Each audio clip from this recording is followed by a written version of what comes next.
పొంగల్ తయారు చేస్తున్నానండి. వాటికి కావాల్సిన పదార్థాలు వెల్లుల్లిపాయలు, ఉప్పు, పచ్చిమిర్చి, మిరియాలు, కొద్దిగా పసుపు. ఇవి బియ్యానికి బదులు మిల్లెట్స్ వేసానండి. ఇవి నానబెట్టి నైట్ శుభ్రంగా కడిగేసుకోవాలి. ఒక గ్లాస్ వాటర్ అండి, మనకు ఉడకడానికి కావాల్సినంత.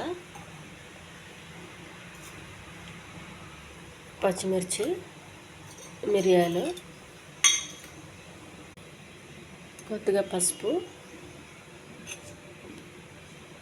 కొంచెం ఉప్పు.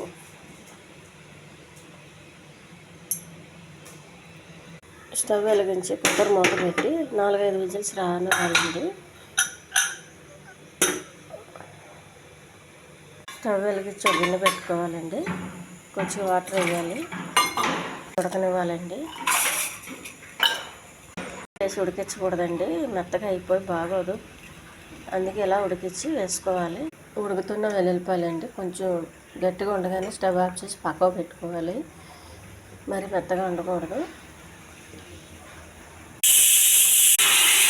స్టవ్ ఆఫ్ చేసేయాలండి. ఉడికింది. ఉడికిన పొంగలండి వెల్లుల్లిపాయలు వేసేయాలి. వెల్లుల్లిపాయలు వేసి కొంచెం బాగా కలపాలి. ఇది కొంచెం ముద్దలాగా అయ్యేంత వరకు ఇలా పొంగలు కలుపుతూ ఉండాలండి. ఈ ఛానల్ నచ్చితే సబ్స్క్రైబ్ చేయండి, షేర్ చేయండి, లైక్ చేయండి, కామెంట్ చేయండి. ఇది చాలా హెల్తీ ఫుడ్ అండి. ఇది మిల్లెట్ వేసాను బియ్యానికి బదులు. చాలా టేస్ట్గా కూడా ఉంటుందండి. దాని కొబ్బరి చట్నీతో కానీ పల్లీల చట్నీతో కానీ తింటే చాలా బాగుంటుందండి. చాలా హెల్తీ అండి ఫుడ్. ఇందులో నూనె కానీ నెయ్యి కానీ ఏమీ వేయలేదండి. ఏమి వేయకుండా వండుకుంటేనే టేస్ట్ బాగుంటుంది, హెల్త్కి కూడా బాగుంటుందండి. మనకు మిల్లెట్ వేసాం కాబట్టి తొందరగానే ఉడుకుతుందండి పప్పు. మరీ ఎక్కువ ఉడికించుకోకూడదండి. మరీ ఎక్కువ ఉడికించుకుంటే ముద్దలాగా అయిపోద్ది. ఒక ఉడుకు తక్కువగానే ఉండాలి. ఆఫ్ చేసేయాలండి.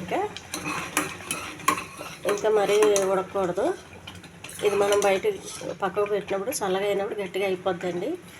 అందుకు కొంచెం వాటర్ ఉండగానే తీసుకోవాలి. కొద్దిగా వాటర్ ఉండగానే పక్కకు పెట్టేయాలి. స్టవ్ ఆపి. పొంగల్ రెడీ అయిందండి.